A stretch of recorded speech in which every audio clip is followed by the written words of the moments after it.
11 ka mga armas nga di lisensyado ang nasakmit sa kapulisan sa Carcar City atol sa ilang subsob nga operasyon. Napo niini ang gisurrender sa mga tag-iya human sa gihimo nga oplan katok sa kapulisan. Giturn over kini isip safekeeping o giuli kon marinyo na ang mga lisensya sa mga armas. Samtang ang usa nasakmit atol sa anti-drug operation. Sa pikas bahin, usa ka most wanted sa kasong rape sa dakbayan sa Carcar gihapon ang nasikop. Napalgang patay ang usa ka lalaki sa Sitio Lawis, Barangay Mambaling, dakbayan sa Sugbo. Adunay samad dinunggaban ang biktima.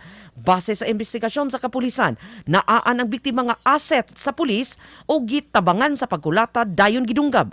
Posibleng kadtong mga nalambigit sa ilegal nga drugas ang mihimo sa krimen.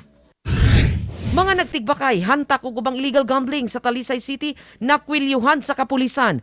Kauban ni ining nasikop na lambigit sa drugas, diin kapin sa 50,000 pesos nga balor sa shabu ang nasakmit.